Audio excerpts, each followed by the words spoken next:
പുതിയ അധ്യയന വർഷത്തെ വിദ്യാഭ്യാസ കലണ്ടറിനെതിരെ അധ്യാപക സംഘടനകളുടെ കടുത്ത പ്രതിഷേധം. കെ.എസ്.ടി.എ. ഉൾപ്പെടെയുള്ള ഭരണാനുകൂല സംഘടനകൾ പരസ്യ പ്രതികരണവുമായി രംഗത്തെത്തിയിരിക്കുന്നത്.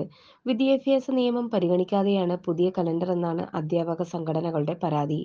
25 ശനിയാഴ്ചകൾ ഉൾപ്പെടെ 220 അധ്യയന ദിനം തികയ്ക്കുന്ന രീതിയിലാണ് പുതിയ കലണ്ടർ.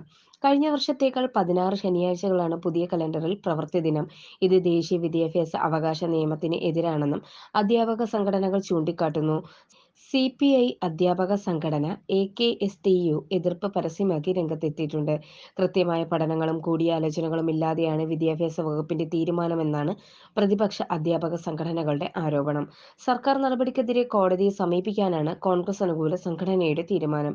അധ്യാപക സംഘടനകളെ വിശ്വാസത്തിലെടുത്തിട്ടില്ലെന്നും ഉദ്യോഗസ്ഥ തലത്തിൽ നടത്തിയ ഏകപക്ഷീയ തീരുമാനങ്ങൾ അംഗീകരിക്കാൻ കഴിയില്ലെന്നുമാണ് സി.പി.എം അനുകൂല സംഘടനയായ കെ.എസ്.ടി.യുടെ ആരോപണം. കെ.എസ്.ടി.എ വിദ്യാഭ്യാസ മന്ത്രിയെ നേരിട്ട് എതിർപ്പ് അറിയിക്കുകയും ചെയ്തു. പ്രവൃത്തിദിനം കൂട്ടുന്നത് സംബന്ധിച്ച് ഹൈക്കോടതിയിൽ കോടതിയലക്ഷ്യ കേസ് പരിഗണിക്കാനിരിക്കെയാണ് അധ്യാപക സംഘടനകളോട് കൂടിയാലോചനകളില്ലാതെ കലണ്ടർ പുറത്തിറക്കുവാൻ വിദ്യാഭ്യാസ വകുപ്പ് തീരുമാനിച്ചത്. News desk press Malayalam.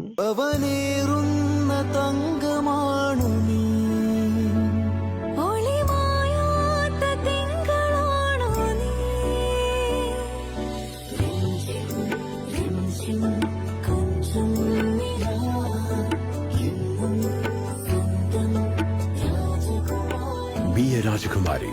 Rajakumari Gold and Diamonds. The trust of Travancore. Rajakumari.